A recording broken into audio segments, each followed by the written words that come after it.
Hello again, it's your friendly neighborhood host, JT Wheatley, back for another episode of the History of Comics podcast, this time with another edition of the classics, with the 1982 graphic novel X-Men, God Loves, Man Kills by Chris Claremont and Brent Anderson. This is a classic story that was meant to be originally a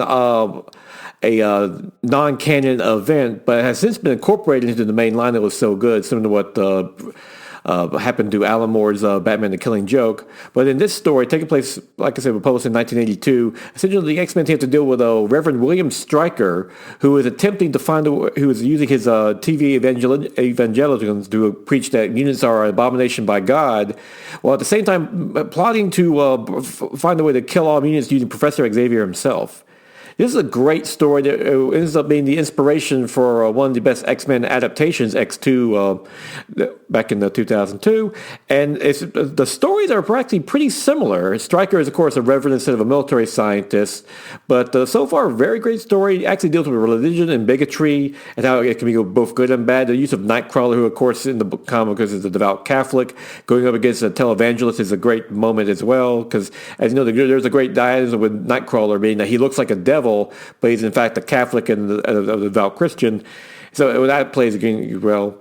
And this is just one of the best X-Men stories. Really plays into the whole mutants and the parallels with bigotry, and a great read in general. And like I said before, it was meant to be a non-canon book, but it's apparently so good they made it canon. That's how good it was. And you want to read one of the best X-Men standalone stories? Check out X-Men: God Loves and Man Kills by Brent Anderson, because that is a true classic.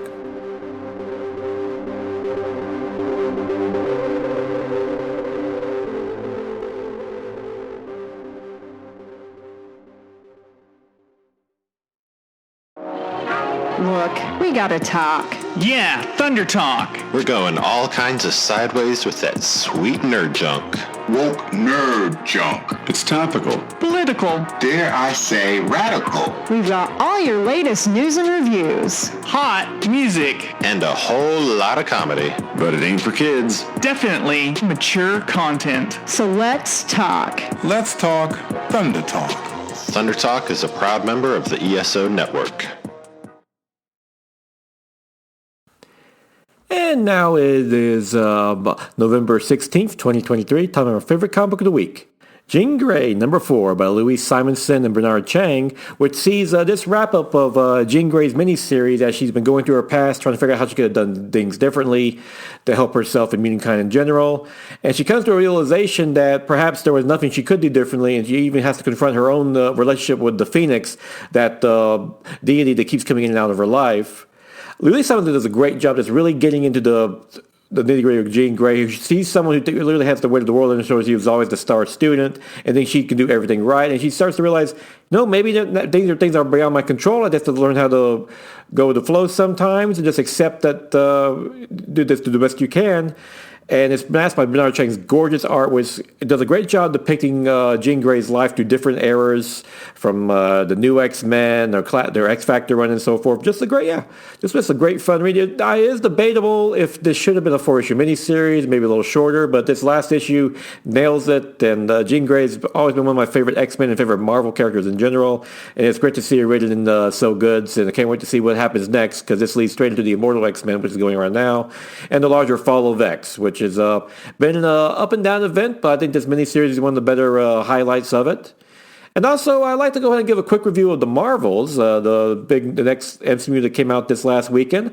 I quite frankly enjoyed it. Not kind of a standard Marvel film, standard heroes fight bad guys and so forth, but the three leads are great. Brie Larson definitely really steps in, gets as much more comfortable as Captain Marvel this time, and I'm all...